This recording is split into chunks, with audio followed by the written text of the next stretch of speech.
न ताज शाही न बादशाही,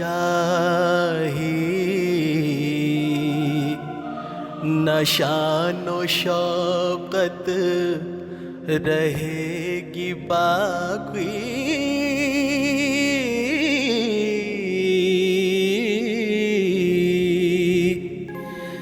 तमाम होगा हर एक फसाना,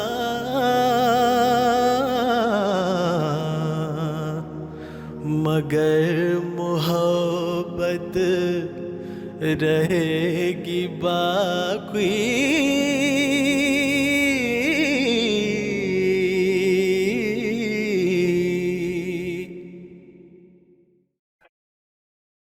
प्रणाम, सत श्री अकाल, आदाब, खलो। आज की तारीख 31 जुलाई मौसीकी की दुनिया में एक गमगीन, गमनाक और रंजीदा तारीख मानी जाती है, क्योंकि आज ही के दिन, आज से 40 साल पहले ज़रीन दौर के एक मशहूर मारूफ गायक, एक अजीम फ़नकार मरहूम मोअज़्ज़िज़ जनाब मोहम्मद रफ़ी साहब उर्फ़ मोहब्बत रफ़ी साहब दुनिया फ़ानी से कूच कर गए, अल्लाह को प्यारे हो गए, जन्नत नशी हो गए। आज रफ़ी साहब को खिराज अक़ीदत पेश करने मैं मनोहर अय्यर उर्फ़ मोहब्बत अय्यर आपसे रूबरू होने जा रहा हूँ। थोड़ा बहुत लिखता हूँ, तखल्लुस मेरा मोहब्बत है, यानी कि एक मोहब्बत दूसरे मोहब्बत के एजाज़ में कुछ कहने की गुस्ताखी करने जा रहा है और सवाब में आपको भी शरीक किया जा रहा है। रफ़ी साहब से वाबस्ता ऐसी कोई बात नहीं है जिससे हम वाकिफ़ नहीं हैं, ऐसी कोई बात नहीं है जो लिखी नहीं गई हो या कही नहीं गई हो। फिर भी मैं जो बातें आपसे तकसीम करने जा रहा हूँ, हो सकता है उनमें से कोई बात नहीं निकल आए। रफ़ी साहब का करियर लगभग 35 साल का रहा। 1944 से लेकर 1980 तक का उनका दौर रहा और इस दरमियान उन्होंने कई संगीतकारों के संगीत में बने गीत गाए, कई गीतकारों के लिखे हुए गीत गाए, अपने हम उम्र गायक और गायिकाओं के साथ या फिर अपने से भी उम्र में जो कम गायक और गायिकाएं थे उनके साथ भी, और मुख्तलिफ़ किस्म के गीत गाए, हर शैली में, हर तर्ज में, यानी कि हर जॉनर, हर मूड और हर स्टाइल के दर्द भरे और रूमानी गीत और गज़ल, भजन, कव्वाली, नज़्म, नात, वतन परस्ती और फ़लसफ़ा से भरे हुए गीत या फिर क्लासिकल, कॉमेडी, वेस्टर्न, फोक। यूँ कहें कि वर्सेटैलिटी रफ़ी साहब का एक दूसरा नाम था।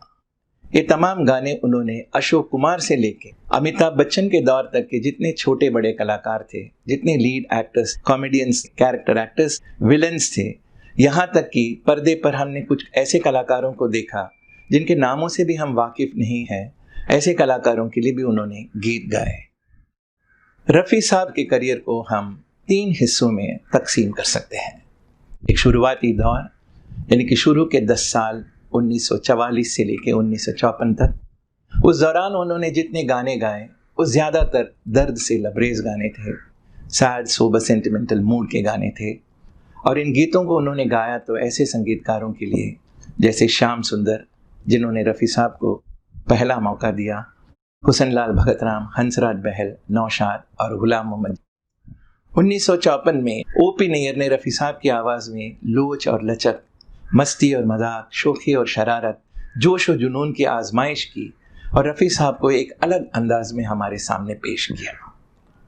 और रफ़ी साहब को एक नई पहचान मिली, एक नई सफलता मिली। एक तरफ बैजू बावरा, बसंत बहार, शबाब और प्यासा जैसी फिल्मों के गीतों की मकबूलियत के साथ उन्हें आर्टिस्टिक सक्सेस मिली, तो दूसरी तरफ ओपी नैयर के संगीत में बनी फिल्में Aar Paar, Mr and Mrs 55, CID, नया दौर, तुमसा नहीं देखा, फागुन, हावड़ा ब्रिज, इन फिल्मों के गीतों की मकबूलियत के साथ उन्हें कमर्शियल सक्सेस भी मिली। और इन दोनों अंदाज के गीतों में, इन दोनों पहलुओं में रफ़ी साहब ने बेहतरीन तरीके से तौल बनाकर रखा, संतुलित रूप से अपने करियर को संभाला और आखिर तक बरकरार रखा। जो नए अंदाज में उन्होंने गीत गाए उसे और संगीतकारों ने भी अपनाया और उसे बढ़ाया, जैसे संगीतकार SD बर्मन, शंकर जयकिशन, कल्याण जी आनंद जी, लक्ष्मीकांत प्यारेलाल, RD बर्मन, रवि। और ये सफलता का दौर लगभग 15 सालों तक चला, that is right up to 1969। जब आराधना बनी थी और अफसोसन आराधना के बाद उनके करियर में एक सेटबैक आया। हालांकि ये सेटबैक कुछ अरसे तक का रहा और मिड 70s के बाद फिर एक बार जोर शोर से वो गाने लगे थे आखिर तक, जब तक वो जिंदा रहे। अपने 35 साल के इस करियर में अगर किसी एक दौर में, एक सदी में उन्होंने पूरी तरह से हुकूमत की, राज किया, तो वो निसंदेह 60s का वो डिकेड था। 50s में दिलीप कुमार, देवानंद, भारत भूषण, प्रदीप कुमार, जॉनी वॉकर, गुरुदत्त जैसे कलाकारों के लिए गाने के बाद नए दौर में, बदलते हुए दौर में जो नए कलाकार आए या जिन कलाकारों ने अपने मुकाम को मुकर्रर किया, ऐसे कलाकारों के लिए भी रफ़ी साहब ने अपनी आवाज़ दी। कलाकार जैसे शम्मी कपूर, राजेंद्र कुमार, सुनील दत्त, मनोज कुमार, विश्वजीत, जॉय मुखर्जी, जितेंद्र, धर्मेंद्र, शशि कपूर और राजेश खन्ना। इन तमाम कलाकारों में से कई कलाकारों को स्टारडम और शोहरत या फिर नई पहचान दिलवाने में रफ़ी साहब की पुरकशिश और पुरहुलूस, पुरजोर और पुरसुरूर आवाज़ की बड़ी ही इनायत रही। 60 के दशक में दौर बदल चुका था, रंगीन फिल्मों का चलन शुरू हो चुका था और साथ ही साथ रफ़ी साहब के गीतों में भी हमने एक नया रंग देखा, एक नई बहार देखी, एक नई ताजगी और नई तरह। 40 और 50 के दशक में ज़्यादातर फिल्में स्टूडियो के अंदर ही बनती थी। आउटडोर लोकेशंस के भी हों तो वो स्टूडियो के अंदर ही उन्हें फिल्माया जाता था।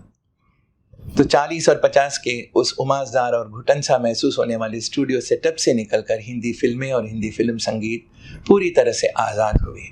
Hindi films and film music broke free to snow-clad mountains and silvery lakes, smoky valleys, serene landscapes, shimmering shikaras and spectacular foreign locations। और 60 के दशक में उन रंगीन खूबसूरत वादियों में, बर्फीली पहाड़ियों में, दिलकश नज़ारों में, बागों बहारों में जो रोमांटिक गाने फिल्माए गए थे, लगभग सभी गीतों को रफ़ी साहब की ही आवाज़ मिली थी। वो रूमानी और रूहानी आवाज़, मोह और मत से भरी हुई आवाज़, और यही मोह और मत से भरी हुई आवाज़ के मालिक यानी कि मोहम्मद रफ़ी मेरे लिए बने थे मोहब्बत रफ़ी। हम सबके पास पुराने ज़माने के गीतों का कलेक्शन ज़रूर है।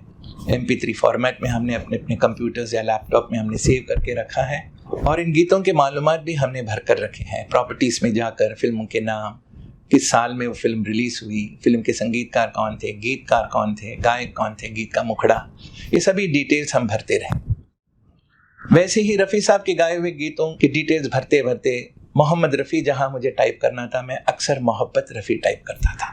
हर तीसरे गीत में या हर चौथे गीत में करते करते वो वक्त भी आया कि जब मैं पूरी तरह से मोहब्बत रफ़ी ही टाइप करने लगा था। ये झूठ नहीं है, मेरी हर बात मेरे दिल से ही निकलती है, लब तलक आते आते ही नहीं बदलती है। और मेरे लिए मोहम्मद रफ़ी मोहब्बत रफ़ी बन गए।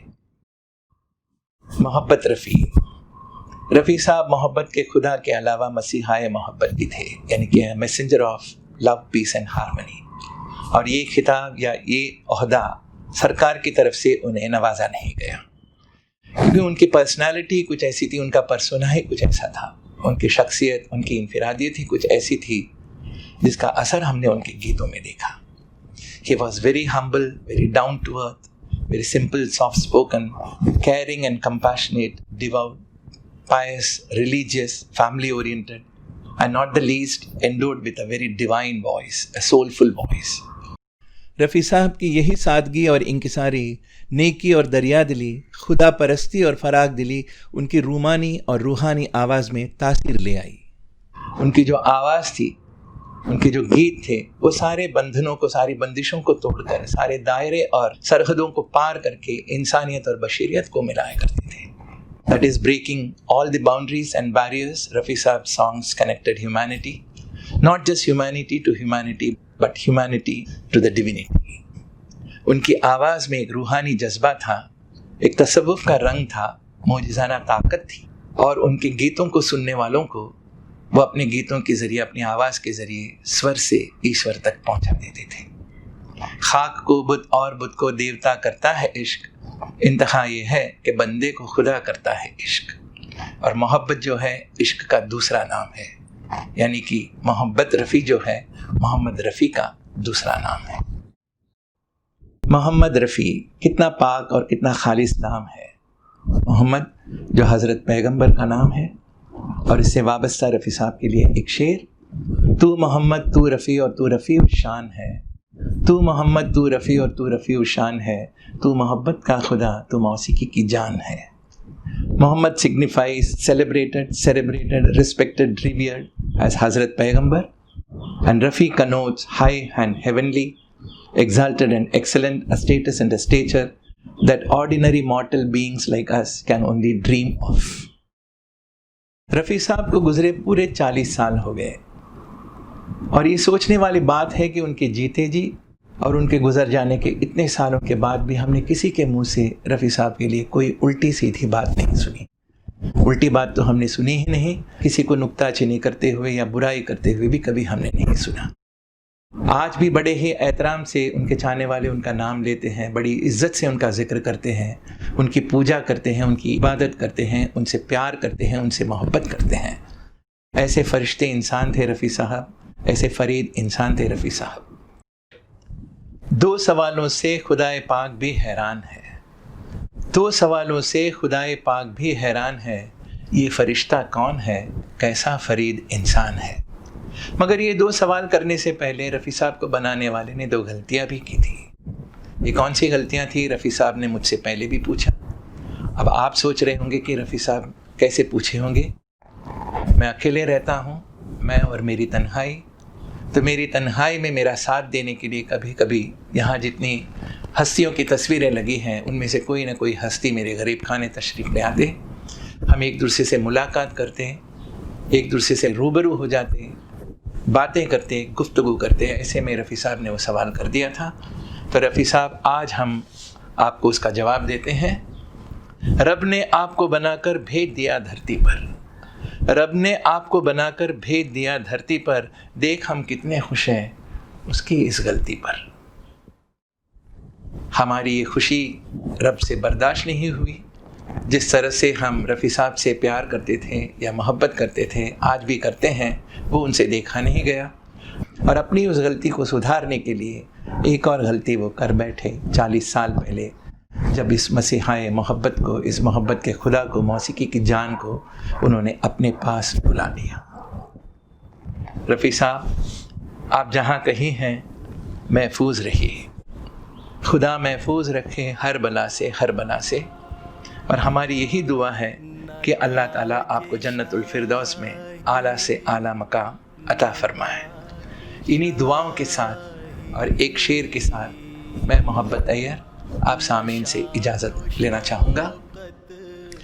उसे देखो सरापा वो मोहब्बत ही मोहब्बत है, उसे देखो सरापा वो मोहब्बत ही मोहब्बत है, कभी ना ख़त्म होगी जो खुदा की वो इनायत है। धन्यवाद, शुक्रिया, थैंक यू। हर एक फसाना